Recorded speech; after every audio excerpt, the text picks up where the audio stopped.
Hi friends, ನಮಸ್ತೆ ಎಲ್ಲರಿಗೂ. ಸವಿರುಚಿ ಚಾನಲ್ಗೆ ಮತ್ತೊಮ್ಮೆ ಸ್ವಾಗತ. ಇವತ್ತಿನ ರೆಸಿಪಿ ಬಂದು ಕಡಲೆಕಾಳಿನ ಮಸಾಲೆ ವಡೆನ ಮಾಡ್ತಾ ಇದ್ದೀನಿ. ರುಚಿ ಅಂತೂ ತುಂಬಾ ಚೆನ್ನಾಗಿರುತ್ತೆ, ತುಂಬಾ ಕ್ರಿಸ್ಪಿಯಾಗಿ ಕೂಡ ಇರುತ್ತೆ. ಖಂಡಿತ ನೀವು ಕೂಡ ಮನೆಯಲ್ಲಿ ಒಂದ್ಸಲ ಟ್ರೈ ಮಾಡಿ ನೋಡಿ. ಸಾಮಾನ್ಯವಾಗಿ ಕಡಲೆಬೇಳೆ ವಡೆನ ಮಾಡ್ತಾನೆ ಇರ್ತೀವಿ ಅಲ್ವಾ, ಆದರೆ ಈ ರೀತಿ ಕಡಲೆಕಾಳಿಂದನೂ ಸಹ ವಡೆನ ಮಾಡ್ಕೊಳ್ಬೋದು. ತುಂಬಾ ಚೆನ್ನಾಗಿರುತ್ತೆ. ಖಂಡಿತ ನೀವು ಕೂಡ ಮನೆಯಲ್ಲಿ ಒಂದ್ಸಲ ಟ್ರೈ ಮಾಡಿ ನೋಡಿ. ಈಗ ಬನ್ನಿ ಮಾಡೋ ವಿಧಾನ ನೋಡ್ಕೊಳ್ಳೋಣ. ಮೊದಲು ನಾನು ಒಂದು ಚಿಕ್ಕ ಕಪ್ ಅಳತೆಯಲ್ಲಿ 1 ಕಪ್ ಆಗುವಷ್ಟು ಕಡಲೆಕಾಳನ್ನ ಈ ರೀತಿ ಒಂದು 7 ರಿಂದ 8 ಗಂಟೆ ಚೆನ್ನಾಗಿ ನೆನೆಸಿಟ್ಟಿದ್ದೆ. ಈಗ ಇದನ್ನ ಒಂದು ಮಿಕ್ಸಿ ಜಾರ್ಗೆ ಹಾಕ್ಕೊಳ್ತಾ ಇದ್ದೀನಿ. ಹಾಗೆ ಇದಕ್ಕೆ 1 ಇಂಚ್ ಆಗುವಷ್ಟು ಶುಂಠಿನ ಕಟ್ ಮಾಡಿ ಹಾಕ್ಕೊಳ್ತಾ ಇದ್ದೀನಿ. ಹಾಗೆ ಒಂದು 6 ರಿಂದ 7 ಹಸಿಮೆಣಸಿನ್ಕಾಯಿನ ಹಾಕ್ಕೊಳ್ತಾ ಇದ್ದೀನಿ. ನಾನು ತಗೊಂಡಿರುವಂಥ ಹಸಿಮೆಣಸಿನ್ಕಾಯಿ ಸ್ವಲ್ಪ ಖಾರ ಕಮ್ಮಿ ಇತ್ತು, ಹಾಗಾಗಿ ಜಾಸ್ತಿ ಹಾಕ್ಕೊಂಡಿದ್ದೀನಿ. ನಿಮಗೆ ಖಾರಕ್ಕೆ ಎಷ್ಟು ಬೇಕೋ ನೋಡಿ ಹಸಿಮೆಣಸಿನ್ಕಾಯಿನ ಸೇರಿಸ್ಕೊಳ್ಬೋದು. ಈಗ ಇದನ್ನ ಸ್ವಲ್ಪ ತರ್ತರಿಯಾಗಿ ರುಬ್ಕೊಂಡು ಬರೋಣ. ನೋಡ್ತಾ ಇರ್ಬೋದು, ಈ ರೀತಿ ಕಂಪ್ಲೀಟಾಗಿ ಸ್ವಲ್ಪ ತರ್ತರಿಯಾಗಿ ರುಬ್ಕೊಂಡಿರೋದಾಗಿದೆ. ಈ ರೀತಿ ನಮಗೆ ಕಡಲೆಬೇಳೆ ಅಲ್ಲಲ್ಲೇ ಕಾಣಿಸ್ಬೇಕು. ಈ ರೀತಿ ನಾವು ಸ್ವಲ್ಪ ತರ್ತರಿಯಾಗಿ ರುಬ್ಕೊಳ್ಬೇಕಾಗುತ್ತೆ. ಮಾಮೂಲಿಯಾಗಿ ನಾವು ಕಡಲೆಬೇಳೆ ವಡೆಗೆಲ್ಲ ರುಬ್ಕೊಳ್ತೀವಿ ನೋಡಿ, ಅದೇ ರೀತಿ ರುಬ್ಬಿಟ್ಕೊಂಡಿರೋಂಥ ಕಡಲೆಬೇಳೆ ಮಿಶ್ರಣನ ಒಂದು ಮಿಕ್ಸಿಂಗ್ ಬೌಲ್ಗೆ ಹಾಕ್ಕೊಳ್ತಾ ಇದ್ದೀನಿ. ಈ ರೀತಿ ಕಂಪ್ಲೀಟಾಗಿ ಒಂದು ಮಿಕ್ಸಿಂಗ್ ಬೌಲ್ಗೆ ಸೇರಿಸ್ಕೊಂಡು ಇದಕ್ಕೆ ಈರುಳ್ಳಿನ ಹಾಕ್ಕೊಳ್ತಾ ಇದ್ದೀನಿ. ಈರುಳ್ಳಿ ಬಂದು ಒಂದು 2 ಮೀಡಿಯಮ್ ಸೈಜ್ ಈರುಳ್ಳಿನ ಕಟ್ ಮಾಡಿ ಹಾಕ್ಕೊಳ್ತಾ ಇದ್ದೀನಿ. ಹಾಗೆ ಸ್ವಲ್ಪ ಹಸಿ ಕರಿಬೇವಿನ ಸೊಪ್ಪನ್ನ ಹಾಕ್ಕೊಳ್ತಾ ಇದ್ದೀನಿ. ಈ ರೀತಿ ಸ್ವಲ್ಪ ಹಸಿ ಕರಿಬೇವಿನ ಸೊಪ್ಪನ್ನ ಜಾಸ್ತಿ ಹಾಕ್ಕೊಳ್ಳೋದ್ರಿಂದ ವಡೆ ಫ್ಲೇವರ್ ತುಂಬಾ ಚೆನ್ನಾಗಿ ಬರುತ್ತೆ ಅಂತ. ಹಾಗೆ ಸ್ವಲ್ಪ ಸಣ್ಣ ಸಣ್ಣದಾಗಿ ಕಟ್ ಮಾಡಿರೋಂಥ ಕೊತ್ತಂಬರಿ ಸೊಪ್ಪನ್ನ ಹಾಕ್ಕೊಳ್ತಾ ಇದ್ದೀನಿ. ಹಾಗೆ ಇಲ್ಲಿ ನಾನು ಒಂದು ಅರ್ಧ ಸ್ಪೂನ್ ಆಗೋಷ್ಟು ಜೀರಿಗೆ, ಒಂದು ಅರ್ಧ ಇಂಚ್ ಆಗೋಷ್ಟು ಚಕ್ಕೆ, 1-2 ಲವಂಗನ ಈ ರೀತಿ ಸ್ವಲ್ಪ ಪುಡಿ ಮಾಡಿ ಹಾಕ್ಕೊಳ್ತಾ ಇದ್ದೀನಿ.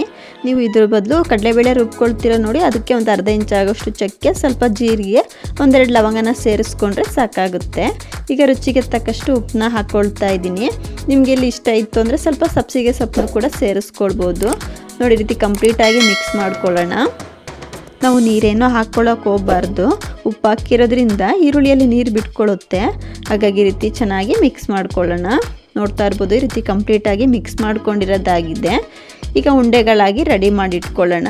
ನಿಮಗೆ ವಡೆ ಯಾವ ಸೈಜಲ್ಲಿ ಬೇಕೋ ಆ ಸೈಜಲ್ಲಿ ಉಂಡೆನ ರೆಡಿ ಮಾಡಿ ಇಟ್ಕೊಳ್ಬೋದು. ಈ ರೀತಿ ಉಂಡೆನ ರೆಡಿ ಮಾಡಿ ಇಟ್ಕೊಂಡ್ರೆ ವಡೆನ ಈಸಿಯಾಗಿ ಮಾಡ್ಕೊಳ್ಬೋದು ಅಂತ.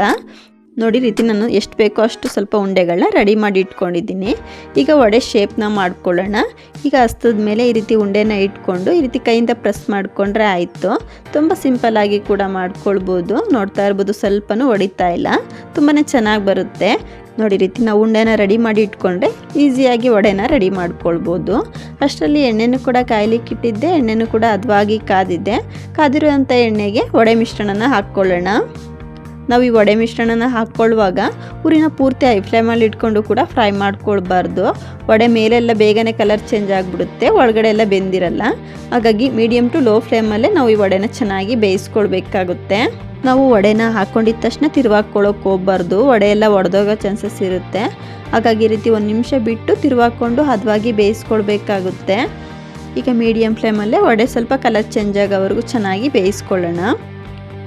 ನೋಡ್ತಾ ಇರ್ಬೋದು, ಈ ರೀತಿ ಕಂಪ್ಲೀಟಾಗಿ ವಡೆನ ಬೇಯಿಸ್ಕೊಂಡಿರೋದಾಗಿದೆ.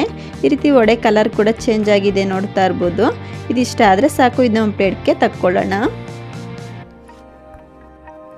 ಈ ರೀತಿ ಕಂಪ್ಲೀಟಾಗಿ ವಡೆನ ಒಂದು ಪ್ಲೇಟ್ಗೆ ತೆಗೆದಿಟ್ಕೊಂಡು ಇದೇ ರೀತಿ ಕಂಪ್ಲೀಟಾಗಿ ವಡೆನ ಫ್ರೈ ಮಾಡಿಕೊಂಡ್ರೆ ಆಯಿತು. ಈಗ ರೆಡಿಯಾಗಿರುವಂಥ ವಡೆನ ಒಂದು ಪ್ಲೇಟ್ಗೆ ಸರ್ವ್ ಮಾಡಿ ತೋರಿಸ್ತಾ ಇದ್ದೀನಿ ನೋಡಿ. ತುಂಬಾ ಕ್ರಿಸ್ಪಿಯಾಗಿ ತುಂಬಾ ಟೇಸ್ಟಿಯಾಗಿರುತ್ತೆ. ಖಂಡಿತ ನೀವು ಕೂಡ ಮನೇಲಿ ಈ ರೀತಿ ಕಡಲೆಕಾಳಿಂದ ಮಸಾಲೆ ವಡೆನ ಟ್ರೈ ಮಾಡಿ ನೋಡಿ. ನೋಡಿದ್ರಲ್ಲ ಫ್ರೆಂಡ್ಸ್, ಇವತ್ತಿನ ಕಡಲೆಕಾಳು ಮಸಾಲೆ ವಡೆ ರೆಸಿಪಿ ನಿಮ್ಮೆಲ್ಲರಿಗೂ ಇಷ್ಟ ಆಯಿತು ಅಂದ್ಕೊಳ್ತೀನಿ. ಫ್ರೆಂಡ್ಸ್, ಇಷ್ಟ ಆದರೆ ಈ ವಿಡಿಯೋಗೆ ಒಂದು ಲೈಕ್ ಮಾಡಿ, ಶೇರ್ ಮಾಡಿ. ಹಾಗೂ ಇನ್ನಷ್ಟು ಈಸಿ ರೆಸಿಪಿಗಾಗಿ ಸವಿರುಚಿ ಚಾನಲ್ ಸಬ್ಸ್ಕ್ರೈಬ್ ಮಾಡ್ಕೊಂಡು ಕೂಡ ನೋಡಿ. ಪಕ್ಕದಲ್ಲೇ ಇರುವಂಥ ಬೆಲ್ ಬಟನ್ನು ಕೂಡ ಕ್ಲಿಕ್ ಮಾಡಿ. ಇನ್ನೊಂದು ಒಳ್ಳೆ ರೆಸಿಪಿಯೊಂದಿಗೆ ಸಿಗೋಣ. Thank you.